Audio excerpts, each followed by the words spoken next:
If you are a Capricorn, Sun, Moon, or Rising, there's a lot happening in this next week, especially for you, and so this is what you can expect. You're kind of the main character this week because there are a lot of activations surrounding your identity. You're stepping into the new year with a heightened awareness around responsibility, identity, and the expectations placed on you both by yourself and others. There's a quiet recognition that the version of you that survived this year is not necessarily meant to be the person that you are stepping into next year. And this isn't pressure to perform. It's about choosing direction that feels fulfilling and sustainable. On Wednesday, Mercury is moving into Capricorn, your sign, and this is drawing your attention towards priorities, self-definition, as well as personal boundaries. You may feel more aware of how you're presenting yourself, what you're committing to, and where you're asking too much from yourself without proper support. That same day, Mercury is making a square with Neptune, and this can blur clarity or steer doubt about whether or not you're being realistic with the expectations that you place on yourself, or whether you're just being overly hard on yourself. If your thoughts feel foggy or self-critical on Wednesday, you can blame the square,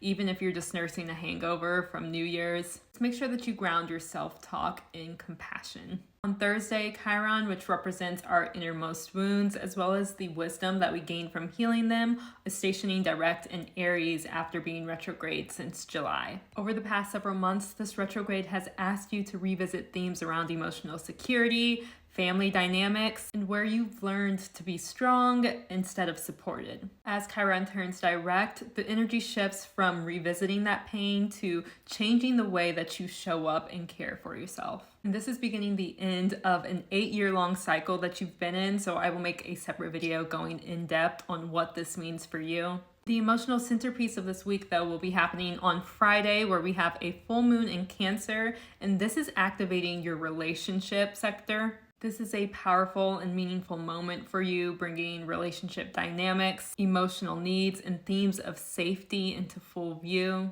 This will likely feel like a welcomed ending somewhere within your relationships or commitments. Again, I will be releasing a separate video that goes in depth on what this means exactly for you, as well as releasing workbooks so that you can work with and harness this energy. But there are a lot of positive aspects happening to this full moon, so I wouldn't worry too much about the symbolic ending that is happening. It's more than likely for the best. Overall, this week is about stepping into your authority while maintaining emotional balance. As you move into the new year, your power comes from allowing your emotional truth to guide your ambition. When you honor both your goals and your needs, you're able to step forward with more grounded, confident energy.